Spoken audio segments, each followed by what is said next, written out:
I'm delighted to be here. Today we're going to talk about your legacy. Who has thought about your legacy? One person in the back row. Oh, Deanne, Daryl, we got a lot of work to do today.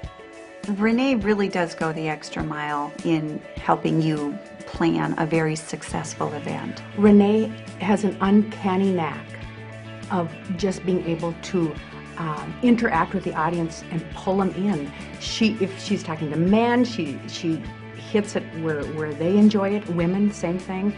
And she just has an ability to make us all feel so comfortable that we're just part of her story. Grandkids? Well, Chris, you're on a roll. Let's go. When you face death, oh my God, you are so smart. Is he the smartest nurse?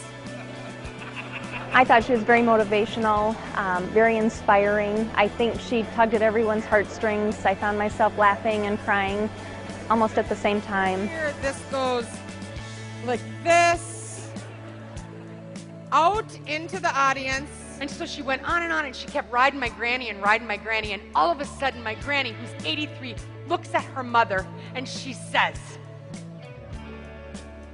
"Mom, I am 83 years old. I think I'm old enough to make my own decisions." She brought an energy to the room that was really fantastic. Everyone left that meeting feeling like they were contributing something that was very powerful, and I do believe that she made that happen. So you be him. Could you be him? Okay, you pick it up like this, like it's a rat. You bring it up towards me, Chris, all right? He comes up, brings it up like this. Exactly. I take it.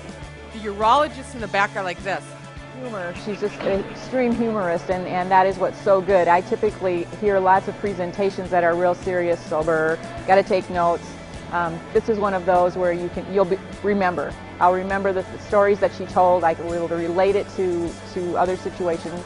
I called her. I said her name is Shirley, and everybody knows Shirley. Everyone should have a friend like Shirley.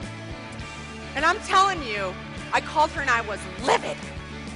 I said, "You won't believe it, but we got a leak in the plumbing." I knew from the moment of our first conversation that she was the perfect fit for our group. She connected with me over the phone and personalized everything to Avera into what we were looking for in a speaker. I really believe this, that we have the ability, every single one of us, to make this place such an awesome place by doing and paying it forward one activity, one random act of kindness at a time. And you know what? You don't have to pay money to do it. You can do it with your attitude. Isn't that great? And I had a great life. I mean, a lot of sadness, but a great life.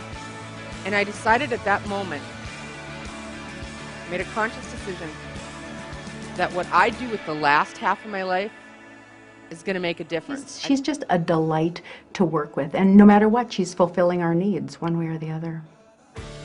And I pull in next to this van, this mint green van, and there's 3 gentlemen outside, and I get out of my car and I say, "Hey boys, welcome to God's country." One guy looks at me and he goes, "What are you talking about?" "Yeah, hey boys, I see you're from Tennessee." And I am smiling and talking to these guys, and I'm taking a risk. I'm giving them my card. They're giving me like all this stuff about them. We're talking. Renee is a beautiful, authentic person. She doesn't pull any punches. You can sit across the table having coffee with her, and she's as real as your best friend. Stanley, Harold, and James, that was their names. I'm hugging them all goodbye at the Senex station. Who does that? Nobody. So glad I did. You know that one quote, which is one of my favorites? I can't think who says it off the top of my head, but ships in harbor are safe. But that's not what ships are meant for. They're meant to get out of the harbor. You guys are meant to get out. You're meant to take risks. You're meant to get out to sea, get some barnacles on you. They touched my heart because I let them. I took that risk and I let them. So the next note is from Stanley, the spokesperson. "Dear girlfriend, it's me, your boyfriend." He said, "What a trip. It was so great to meet you in God's country. And how was the fertile fair?" We had a wonderful time.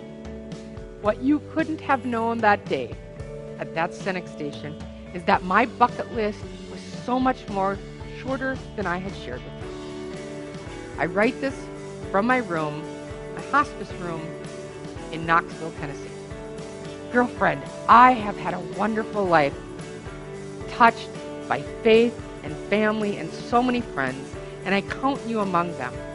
For that one day, you made an old man feel like a boy again. The next thing I opened was Stanley's funeral folder. And on the funeral folder, it had my name and my quote, "When life's journey is over and it's time to leave mankind, it's not what you take with you, but what you leave behind." That is the power of a smile. That is one thing that you guys continually do day after day after day, no matter what. So please, if you remember nothing from today's conversation, just smile.